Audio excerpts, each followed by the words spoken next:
अस्सलाम वालेकुम फ्रेंड्स, कैसे हैं आप सब लोग। उम्मीद है खुश होंगे, आबाद होंगे और मैं भी बहुत खुश हूँ।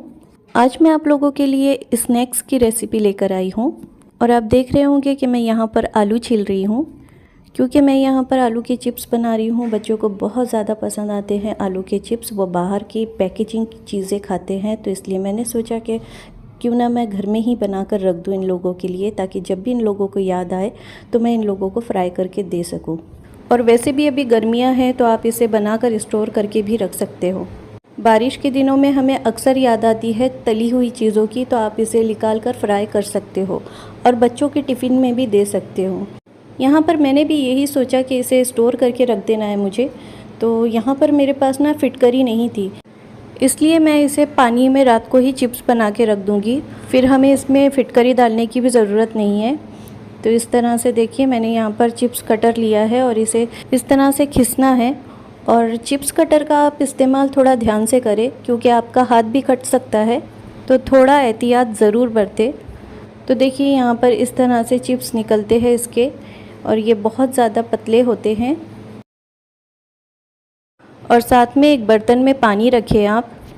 जो आलू आपने छील कर रखे हैं वो इस पानी में डाल दें, वरना उसे ऊपर रखोगे तो वो काले हो जाएंगे। और जो चिप्स बन रहे हैं उनको भी उठाकर इस तरह से पानी में डाल दें, इससे ये काले बिल्कुल भी नहीं पड़ेंगे। शुरुआत में जब आप चिप्स बनाते हैं तो कटर से आपको इतना देखना नहीं पड़ता, मगर जब लास्ट में जब इस तरह से हो जाता है तो थोड़ा सा ध्यान रखें, क्योंकि आपका हाथ भी कट सकता है। तो प्लीज़ ध्यान से करें और देखिए इस तरह से पानी में डालते जाएं। इन चिप्स को आप साल भर स्टोर करके रख सकते हैं, ये बिल्कुल ख़राब नहीं होते। बस इतना करना है आपको कि साल में 2-4 बार इसे धूप देते रहना है। अगर आप इन्हें धूप नहीं देंगे तो इसमें एक स्मेल हो जाएगी और ये फ्राई भी अच्छी तरह से नहीं होंगे। तो देखिए यहाँ पर मैंने सारे ही चिप्स बना लिया है और इसे पानी से अच्छी तरह से 10 से 12 बार धो कर रख दिया है। इसे धोते टाइम ना बहुत ज़्यादा स्टार्च निकलता है, जो हमें निकालते रहना है, क्योंकि अगर हम इसे निकालेंगे नहीं तो ये इसी की वजह से काला पड़ जाता है। ये दूसरे दिन का सुबह का टाइम है, इसे मैंने रात को ही भिगा कर रख दिया था और ये देखिए ये पानी किस तरह से हो चुका है। तो देखिए कितना सारा स्टार्च इस पानी में आ चुका है। अब इन्हें 5 से 6 पानी से और भी अच्छी तरह से धो लेना है, ताकि इसका स्टार्च अच्छी तरह से निकल जाए। तो देखिए यहाँ पर मैं इसे अच्छी तरह से धो रही हूँ। अब हमें इसे इतनी बार धोना है कि इसका सारा पानी साफ़ नज़र आए। इस तरह से अगर आप करते हैं तो आपको वाकई में फिटकरी की ज़रूरत पड़ेगी ही नहीं। आप बिना फिटकरी के भी चिप्स बना सकते हैं और स्टोर कर सकते हैं। और साथ ही में मेरी वीडियो अगर आपको अच्छी लगती हो तो लाइक और सब्सक्राइब ज़रूर कीजिए और बेल आइकॉन पर भी ज़रूर प्रेस कीजिए, ताकि मेरी आने वाली वीडियो की नोटिफिकेशन आपको ज़रूर रिसीव हो जाए। अब इसके अंदर मैंने साफ़ पानी भर दिया है। तो देखिए ये कितना साफ़ पानी नज़र आ रहा है, तो आपको भी इतनी ही बार धोना है। अब हमें क्या करना है कि गैस के फ्लेम को हाई पर रखना है और इसके अंदर नमक डालना है। नमक हमें इतना डालना है कि इसका पानी पूरी तरह से नमकीन हो जाए। नमक आप अपने टेस्ट के अकॉर्डिंग डालें। इसे अच्छी तरह से मिक्स कर लेते हैं और जो नीचे के चिप्स है उसे ऊपर बार बार लाना है हमें, वरना नीचे के ज़्यादा पक जाएगी और ऊपर के बिल्कुल भी नहीं पकेगी।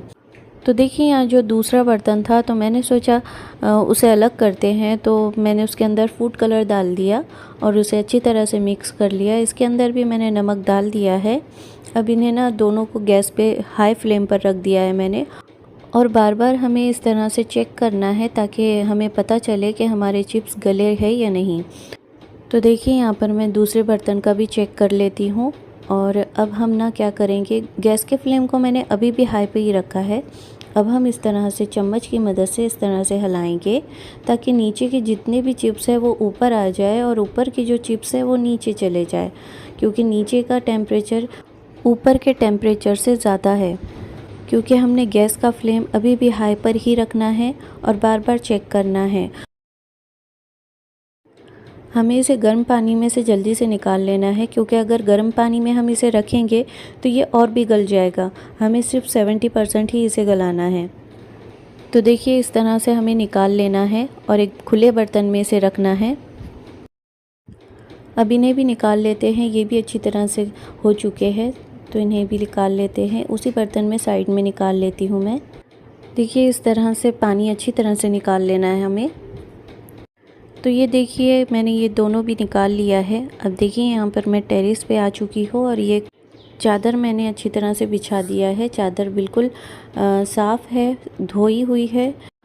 अब इन चिप्स को अच्छी तरह से जल्दी से फैला देना है, क्योंकि धूप भी बहुत ज़्यादा है और यहाँ पर ना हवा बहुत चल रही थी। तो मैंने यहाँ पर ना क्या किया कि सारे कॉर्नर पे ना गाड़ियाँ थी बच्चों की, तो वो रख दिया था, तो वो ज़्यादा उड़ नहीं रहे थे, वरना चिप्स हवा की वजह से पूरी टेरेस पे फैल जाते। तो देखिए यहाँ पर मैंने सारे चिप्स अच्छी तरह से फैला दिए हैं। अब इन्हें ना पूरे दिन की धूप अच्छी तरह से लगने देते हैं और फिर मैं शाम में उठा लूँगी और फिर 2 दिन और इसे इसी तरह से धूप दूँगी। टोटली 3 दिन तक के देना है। तो अब मैं नीचे आ चुकी हूँ और अब मैं नाश्ते की तैयारी कर रही हूँ। तो यहाँ पर मैंने सोचा कि पपाया कोई खा नहीं रहा था, तो मैंने सोचा कि मैं इसके गुलगुले बना लेती हूँ और वो चाय में सभी खा लेंगे। तो ये देखिए यहाँ पर मैं इसे ग्राइंडिंग जार में डाल रही हूँ, क्योंकि इसका पेस्ट बना लेना है हमें। आपने कद्दू और आटे के गुलगुले तो खाए ही होंगे, मगर इस तरह से पपाई के बनाकर देखें, ये इतने मज़े के बनते हैं कि आप हमेशा बनाएंगे इसे। मेरे घर में इसे बहुत पसंद किया जाता है और हमेशा हम लोग ये बनाते रहते हैं। इस पपाया को ना हमें अच्छी तरह से बारीक ग्राइंड करना है। तो देखिए यहाँ पर मैंने ग्राइंड कर लिया है। अभी मैं आपको बताती हूँ कि किस तरह से हमारा पेस्ट ग्राइंड हुआ है। तो देखिए मैंने किस तरह से ग्राइंड किया है। तो देखिए ये बहुत बारीक पिसा है। तो अब हम इसे एक बर्तन में निकाल लेते हैं। तो देखिए यहाँ पर मैंने बर्तन में निकाल लिया है इसे। अब इसके अंदर हमें डालना है आटा। तो आटा इसमें ना मैं धीरे धीरे करके डाल रही हूँ, ताकि ये ना बहुत ज़्यादा आटा आटा ना लगे, क्योंकि इसके अंदर धीरे धीरे ही डालना पड़ता है हमें। तकरीबन मैंने अंदाज़न 3 कटोरियाँ डाल दिया था इसके अंदर आटा। आप इसके अंदर आटा धीरे धीरे करके ऐड करें और इस आटे को ना अच्छी तरह से मिला ले, ताकि ना पपाया और आटा अच्छी तरह से मिक्स हो जाए। अब इसके अंदर हम डालेंगे शक्कर यहाँ पर मैं ना मोटी वाली इस्तेमाल कर रही हूँ। तो मैंने यहाँ पर शक्कर डाला था 1 कटोरी। तो मैंने धीरे धीरे करके डाला था, क्योंकि मेरे सास ससुर को शुगर है, जिसकी वजह से हम ज़्यादा शुगर नहीं डालते हैं। तो यहाँ पर मैंने फिर भी 1 कटोरी डाल दिया था। आप अपने टेस्ट के अकॉर्डिंग शक्कर डालें और इसे अच्छी तरह से फेंटना है हमें, ताकि सारी शक्कर घुल जाए। इस तरह से हमें 2 से 3 मिनट तक के ऐसे ही मिक्स करते रहना है। तो देखिए यहाँ पर मैंने अच्छी तरह से मिक्स कर लिया है और जो आधी कटोरी बची हुई थी शक्कर, वो भी मैं यहाँ पर मिक्स कर दूँगी, क्योंकि मैंने यहाँ पर टेस्ट करके देख लिया है तो वो बहुत ही ज़्यादा फीके लग रहे थे। तो बची हुई आधी कटोरी भी मैंने इसमें डाल दिया और इसे अच्छी तरह से मिक्स कर लेते हैं। अब देखिए यहाँ पर मैंने मिक्स कर लिया है। अब यहाँ पर मैं 1 चम्मच तिल है यहाँ पर और 1 चम्मच सौंफ है, तो इन दोनों को भी डाल देते हैं और इससे ना मज़ा बहुत ही अच्छा आता है। आप ज़रूर डाल कर देखें। और वैसे भी गुलगुलों की कुकिंग इसके बगैर बिल्कुल अधूरी है। अगर जिसमें तिल और सौंफ ना डाले जाए वो गुलगुले ही नहीं। अब यहाँ पर मैंने आधा चम्मच इलायची पाउडर लिया है और चुटकी भर मैंने यहाँ पर बेकिंग सोडा डाला है। बेकिंग सोडा हमें ज़्यादा नहीं डालना है, बस चुटकी भर डालना है। अब इसे भी अच्छी तरह से मिक्स कर लेते हैं। अब आखिर में हम यहाँ पर ड्राई फ्रूट डालेंगे। तो ड्राई फ्रूट में यहाँ पर मैं मिक्स वाले हैं ड्राई फ्रूट, और यहाँ पर घिसा हुआ नारियल है, तो ये दोनों को भी डाल देते हैं हम। नारियल मैंने यहाँ पर 1 चम्मच या 1.5 चम्मच के करीब लिया था। तो ये देखिए इसे भी डाल देते हैं हम। अब इसे भी अच्छी तरह से मिक्स कर लेते हैं हम। तो यहाँ पर अच्छी तरह से मिक्स कर लिया है। अब मैं यहाँ पर आपको इसकी कंसिस्टेंसी बता देती हूँ कि ये ज़्यादा लिक्विड भी नहीं है और ये ज़्यादा थिक भी नहीं है। तो देखिए इस तरह की कंसिस्टेंसी होनी चाहिए कि हम यहाँ पर जब तेल में इसे डालें तो इस तरह से ड्रॉप होना चाहिए। तो यहाँ पर हमारा बैटर अच्छी तरह से तैयार हो चुका है। इसे ढककर साइड में रख देते हैं। अब मैं यहाँ पर ये बता दूँ कि इस कटोरी से मैंने माप कर 3.5 कटोरी आटा डाला है उसके अंदर, क्योंकि मुझे बाद में लगा तो मैंने और डाल दिया था। और 1.5 कटोरी यहाँ पर शक्कर डाला है। तो ये सारी बातें मैंने बता दी है आपको। वैसे आप अपने हिसाब से डालें तो बेहतर होता है। तो देखिए यहाँ पर मैंने 5 मिनट के लिए इसे रख दिया था साइड में, और साइड में यहाँ पर तेल भी गर्म होने के लिए रखा है, तो वो भी अच्छी तरह से गर्म हो चुका है। तो इसे अच्छी तरह से फेंट लेते हैं 2 से 3 मिनट, ताकि हमारे गुलगुले अच्छी तरह से फ्लफ़ी बन सके। तो इसे 2 से 3 मिनट तक के इस तरह से ही फेंटना है हमें। तो देखिए यहाँ पर तेल भी अच्छी तरह से गर्म हो चुका है। तो इस तरह से हमें छोटी छोटी फुल्कियाँ इस तरह से डालना है। इस वक्त ना आपको गैस का फ्लेम एकदम हाई पर रखना है, और तेल भी अच्छी तरह से गर्म होना चाहिए।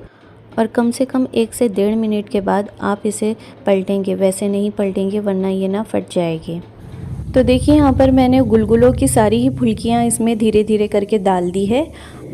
1 से 1.5 मिनट तक के इसे चम्मच नहीं लगाना है। अगर आप चम्मच लगाते हो तो देखिए इस तरह से टूट जाते हैं। देखो ये मैंने करके बता दिया है आपको। तो बिल्कुल आप 1 से 1.5 मिनट तक के इसे बिल्कुल भी ना छेड़े। तो अब इसे अच्छी तरह से फ्राई होने देते हैं।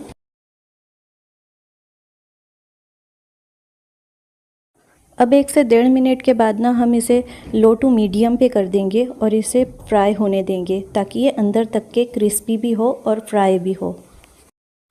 वरना कैसा होता है कि अंदर से ये फ्राई नहीं होते और आटा आटा जैसे लगते हैं, तो वो बिल्कुल भी मुझे पसंद नहीं है। तो आप भी ना इसे लो टू मीडियम पे अच्छी तरह से फ्राई होने दें।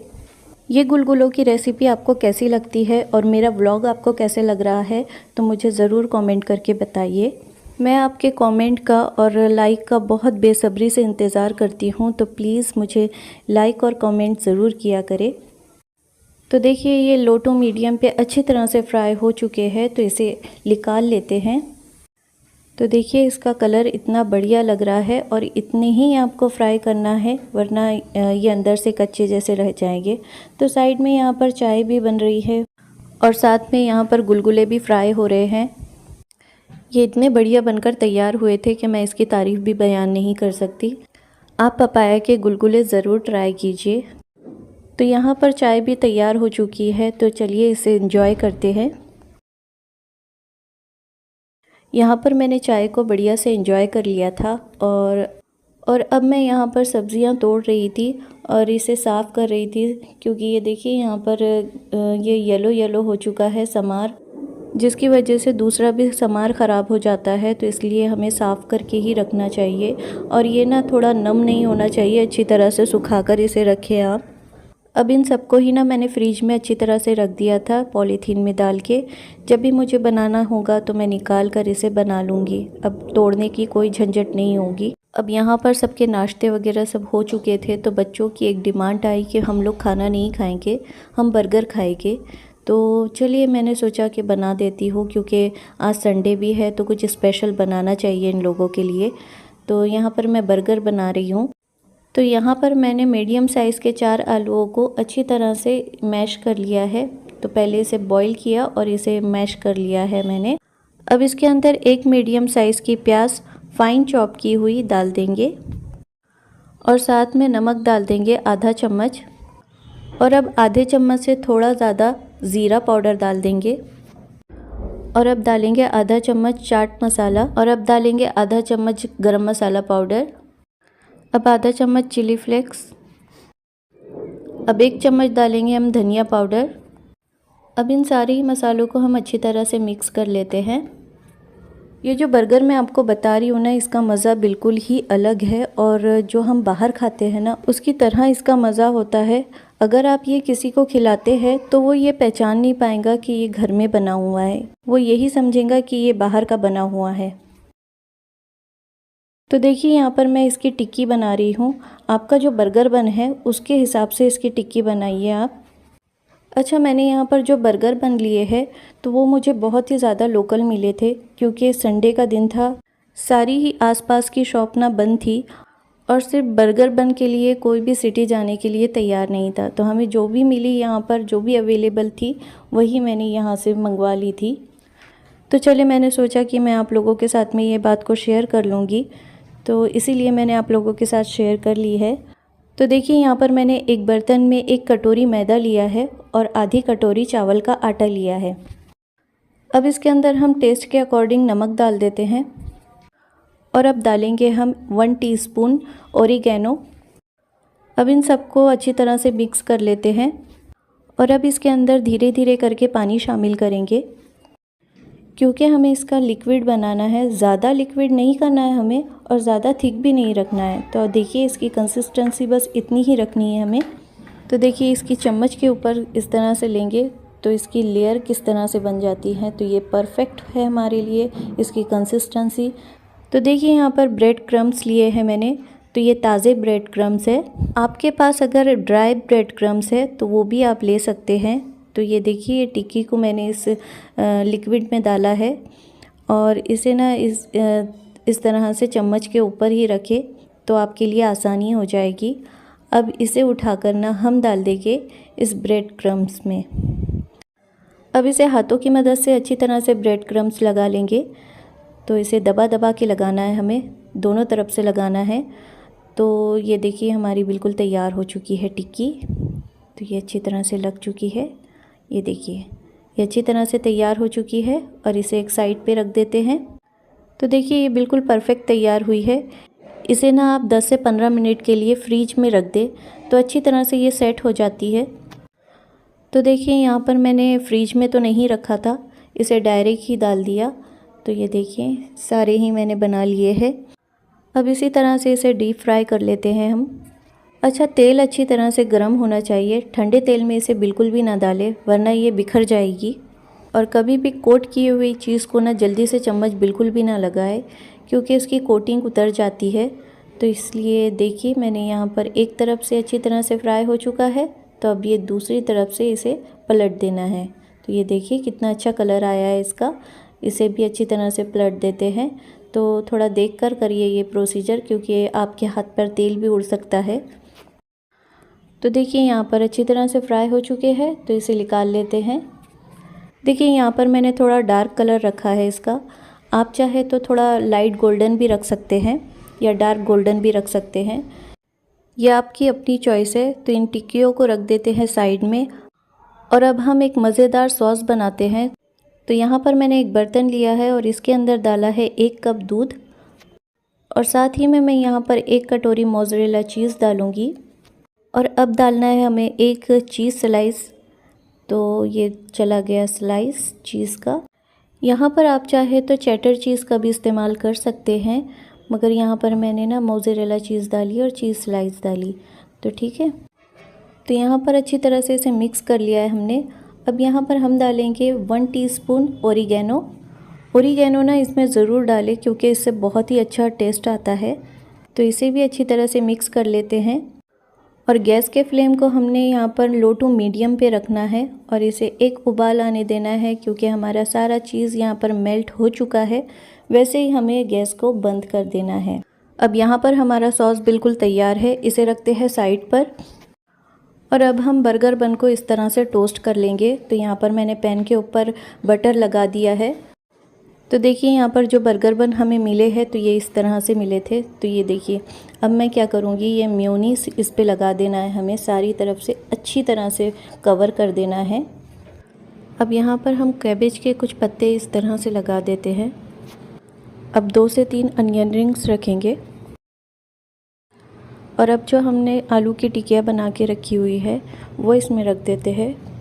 अब इसके बाद में आपको केचप लगाना है, जो मैंने नहीं लगाया था यहाँ पर आप ज़रूर लगाएं। और इसके बाद में हम यहाँ पर टमाटो की एक स्लाइस रख देते हैं और साथ ही में जो हमने सॉस बनाकर रखा था वो डाल देते हैं इसके ऊपर। ये सॉस का ना बहुत ही अच्छा टेस्ट था, तो आप ज़रूर इसे बनाकर डालें। अब ऊपर से हम यहाँ पर बर्गर बन रख देंगे और यहाँ पर हमारा बर्गर बिल्कुल तैयार है। आप ज़रूर इसे बनाइए, ये बहुत ही मज़े के बनते हैं। तो यहाँ पर आखिर में मैं यहाँ चिप्स भी बता देती हूँ आपको। तो ये देखिए वही चिप्स है जो हमने सुखाए थे, तो इस तरह से हो चुके हैं। तो अब यहाँ पर मैंने तेल गरम करने रख दिया है। चिप्स को तलते हुए तेल ज़्यादा गर्म भी नहीं होना चाहिए और ज़्यादा ठंडा भी नहीं होना चाहिए। तेल मीडियम होना चाहिए, ना कि ज़्यादा गर्म। तो आप इन चिप्स को ज़रूर बनाइए। और एक माफ़ी मांगना चाहती हूँ, क्योंकि आज का व्लॉग ज़्यादा ही लंबा हो चुका है, क्योंकि मुझे स्नैक की सारी ही रेसिपी आप लोगों के साथ शेयर करनी थी, इसलिए इसी चक्कर में ना मेरा व्लॉग ज़्यादा ही लंबा हो चुका है। तो यहाँ पर मैंने चिप्स को फ्राई करके भी आप लोगों को दिखा दिया है। इसे ज़रूर बनाइए और दुआओं में ज़रूर याद रखिए। फिर मिलेंगे नेक्स्ट रेसिपी में, तब तक के लिए अल्लाह हाफ़िज़।